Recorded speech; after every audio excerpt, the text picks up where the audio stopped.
I am Naz Uzair from Muzaffarpur.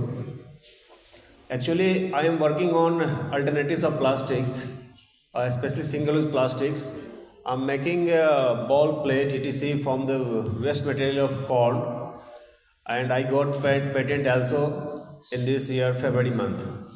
मेरा एक question ये है मैम कि जैसे कि मैं सिंगल यूज प्लास्टिक्स के अल्टरनेटिव से वर्क करता हूँ, तो मेरे साथ अभी भी आपने जस्ट एक बात कही कि आपका जो प्रोडक्ट जो होना चाहिए वो जितना जो है सस्ता हो सके।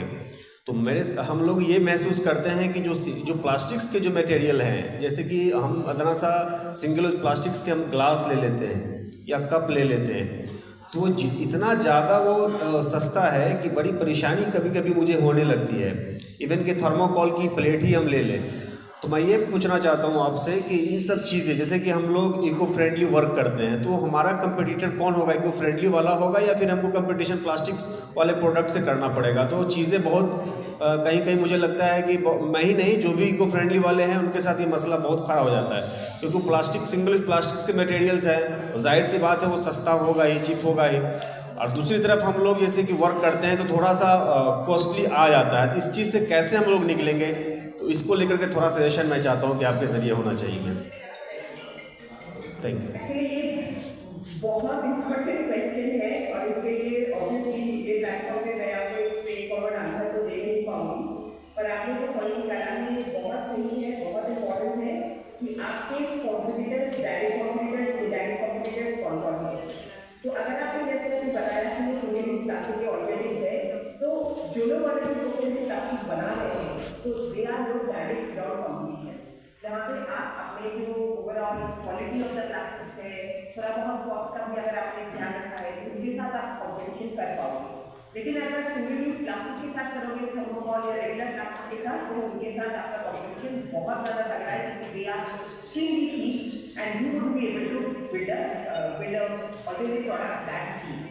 सो first of all, this is an inherent problem of all the alternative plastic alternative products, right? तो उसके लिए तो पूरी दुनिया भर में रिसर्च चल रही है कि कैसे इसको कम किया जा सकता है। डिफरेंट सोर्सेज लोगों ने समझा है, सोर्सेज, एफिशिएंसी ऑफ कन्वर्जन, बहुत कुछ सोच के देखा है, पर इसका कॉम्पिटिशन तो ऑब्वियसली है ही नहीं, इसका तो हम कुछ कर ही नहीं सकते। That's a technical difficulty that is there in this movie.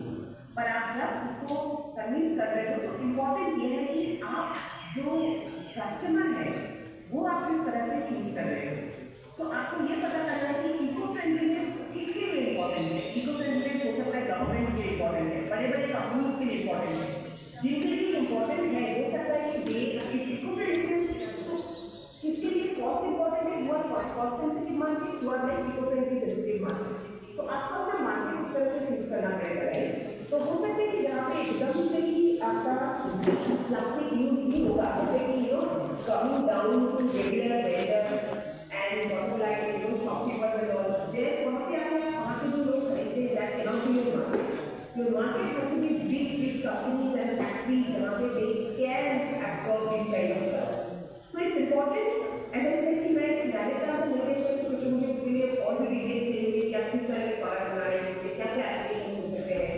पर इम्पोर्टेंट ये है कि आपको अपना मार्केट इस तरह से चूज करना पड़ेगा, आपको कस्टमर सेगमेंट इस तरह से चूज करना पड़ेगा ताकि आप एक होल्ड ले सकें।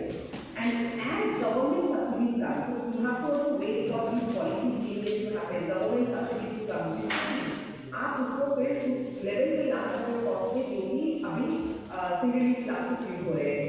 नहीं तो अगर आप डायरेक्टली उनको हिडन कॉम्पिटिशन में जाओ, क्योंकि वो कॉस्ट तो आपके लिए बन जाएगा ही नहीं, that's not possible. So as I said, this is not something that is straightforward answer that we can give now, but few points to remember is that how you are choosing your customer to see that, because eco-friendliness is something we care about, eco-friendliness is something to your organization, not every bottom user will be very concerned about eco-friendliness, right? तो हमें अपना जो value प्रॉपोजिशन है वो ना define करना पड़ेगा कि इको-फ्रेंडली होने के साथ साथ किसके और क्या क्या और डिफरेंट फायदे हैं, हमें वो भी ज़्यादा हाईलाइट करने की जरूरत है। So I think the answer short at this point because we are running short of time only, but we will have to discuss it in detail offline maybe after this workshop. Yeah. So there is one question. Thank you. In the interest of time, we take only one.